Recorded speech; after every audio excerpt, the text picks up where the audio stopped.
மகாபாரதம் பாகம் 13. பாண்டு மற்றும் விதுரரின் திருமணம். யது குலத்தவரான சூரசேனர் வாசுதேவருடைய தந்தை. வாசுதேவர் கிருஷ்ணரின் தந்தை. குந்தி கிருஷ்ணனின் தந்தையாகிய வாசுதேவனின் சகோதரியுமாவார். சூரசேனனின் மகளாகிய விருதை என்ற இயற்பெயருடைய இவர் குந்தி போஜ மன்னனால் தத்தெடுக்கப்பட்டு வளர்க்கப்பட்டதால் குந்தி என்ற பெயர் பெற்றார்.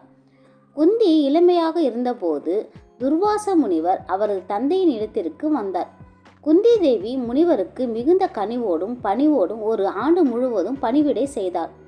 குந்தியின் விருந்தோம்பல் மற்றும் சேவையில் மகிழ்ந்த முனிவர் அவரது எதிர்காலத்தை பற்றி கணித்து திருமணத்திற்கு பின்னர் பாண்டு மூலம் குழந்தையின்மையால் ஏற்படும் சிக்கல் பற்றி அறிந்து கொண்டதால் அந்த துன்பத்தை தீர்க்க வரம் ஒன்றை அளித்தார். துர்வாச முனிவர் விரும்பிய கடவுளின் மூலம் குழந்தை பெறலாம் என்ற வரத்தை அருளினார். இதனால் குந்தி தனது விருப்பப்படி எந்த கடவுளையும் அழைத்து குழந்தை பெற முடியும். முனிவரின் இந்த வரத்தை சோதிக்க முடிவு செய்த குந்தி மந்திரத்தை உச்சரித்து சூரிய பகவானை அழைத்தார். சூரிய பகவான் மந்திரத்தின் சக்திக்கு கட்டுப்பட்டு சூரியன் குந்தியின் முன்னால் தோன்றி அவருக்கு மகனை அளித்தார். அக்குழந்தை சூரியனை போன்றே பிரகாசமாக இருந்தது. சூரிய பகவான் இக்குழந்தை பிறக்கும் போதே போர்க்கவசம் மற்றும் காது வளையங்கள் அழிந்து பாதுகாத்தார்.